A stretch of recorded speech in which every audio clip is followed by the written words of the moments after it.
Hello students, आज की class में आपका स्वागत है। पिछले वीडियो में आपने देखा कि पूरा प्रदेश में किस प्रकार से न्यूनतम मजदूरी बिल पास हुआ था और उसके क्या प्रोसेस थे। आज हम देखते हैं कानून बनाना क्यों ज़रूरी है। कानून बनाना इसलिए ज़रूरी है ताकि सभी लोगों को समानता से अधिकार प्राप्त हो सके तथा उन्हें उनकी जो भी आवश्यकताएं हैं वह पूरी हो सके। कानून बनाने का तरीका है इस तरह। हमने देखा कि विधानसभा में कुछ विषयों पर जैसे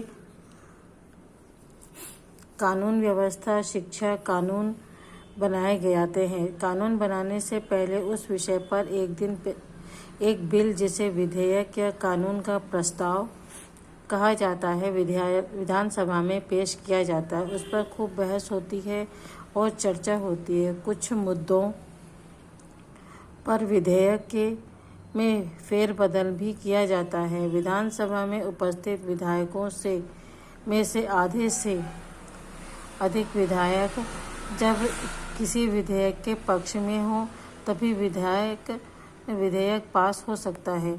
बच्चों, कोई भी कानून बनाने से पहले उसे विधानसभा में पेश किया जाता है, उसे बिल कहते हैं।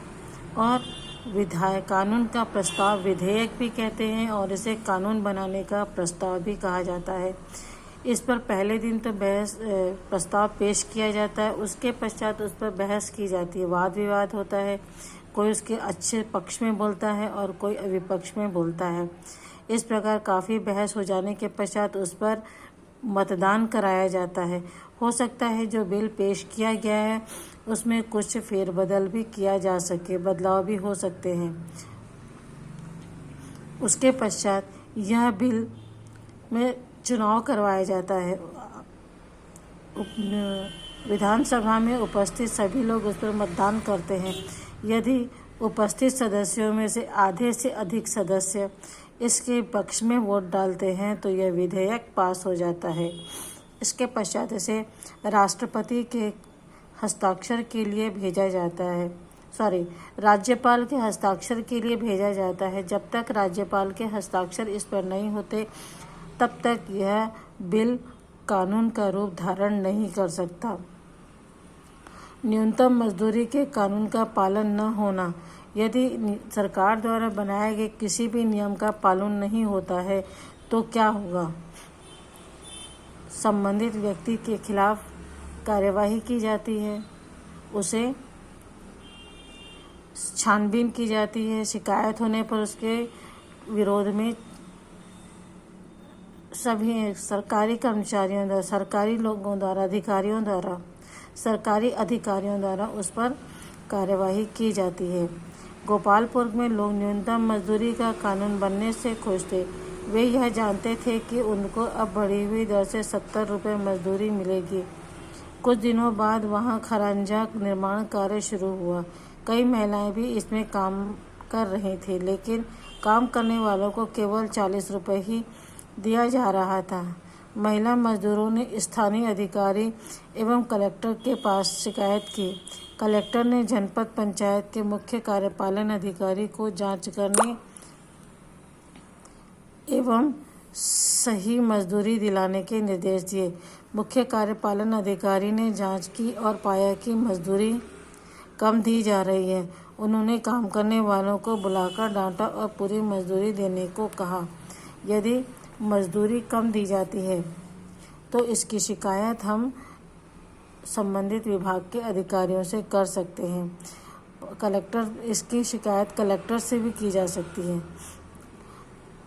तो यदि जांच करने पर उक्त कोई भी शिकायत सही पाई जाएगी तो उसके विरोध में कार्यवाही की जाती है और संबंधित व्यक्तियों को बुलाकर या संस्था को बुलाकर उस पर डांटा जा सकता है या उस पर कोई अन्य कानूनी कार्यवाही की जा सकती है। कानून लागू करना। कोई भी कानून लागू कैसे किया जा सकता है? कानून बनाने का काम विधायिका अर्थात विधानसभा द्वारा किया जाता है, जबकि कानूनों को लागू कराने का काम मंत्रिमंडल द्वारा किया जाता है। मंत्रिमंडल के सहयोग के लिए अधिकारी व कर्मचारी होते हैं जिनकी नियुक्ति राज्य सरकार द्वारा की जाती, जैसे कलेक्टर, तहसीलदार, पुलिस, पटवारी आदि। इन सब को राज्य सरकार वेतन देती है और उन्हें शासन के आदेशों का पालन कराना होता है। कानून बनाना फिर भी सरल है, लेकिन कानूनों को लागू करना और उस पर कार्यवाही हो रही है, उसके आधार पर कार्यवाही हो रही है या नहीं हो रही है, इसकी जानकारी हासिल करना अत्यंत आवश्यक है। कानून बनाना विधानसभा का कार्य है, अर्थात विधायिका का कार्य है, जबकि उसको लागू करने का काम मंत्रिमंडल द्वारा किया जाता है। मंत्रिमंडल जो है अपने कार्यों को सहयोग के लिए अनेक कर्मचारी नियुक्त करती है, जिससे तहसीलदार, पटवारी, पुलिस, कलेक्टर, तहसीलदार, ये सभी जो हैं सरकार के द्वारा नियुक्त किए गए अधिकारी हैं, जिनका काम है राज्य की शासन व्यवस्था बनाए रखना और जो भी नियम या कानून बन रहे हैं उनका पालन जनता से करवाना। यह स्थानीय शासन प्रणाली का कार्य होता है और राज्य सरकार जो है इन सबको वेतन देती है। कलेक्टर के अंतर्गत अनेक और लोग कार्य करते हैं। पुलिस के साथ अन्य और भी अधिकारी और सैनिक काम करते हैं। पुलिस कांस्टेबल या अन्य और अधिकारी भी कार्य करते हैं। इन सबको वेतन राज्य सरकार द्वारा दिया जाता है और इनका काम होता है शहर की शासन व्यवस्था को बनाए रखना तथा कानूनों का पालन करवाना। तो बच्चों, इस प्रकार यह पाठ आपका यहाँ पे समाप्त होता है। अगले वीडियो में इसके प्रश्नोत्तर देखेंगे। ठीक है, बाय।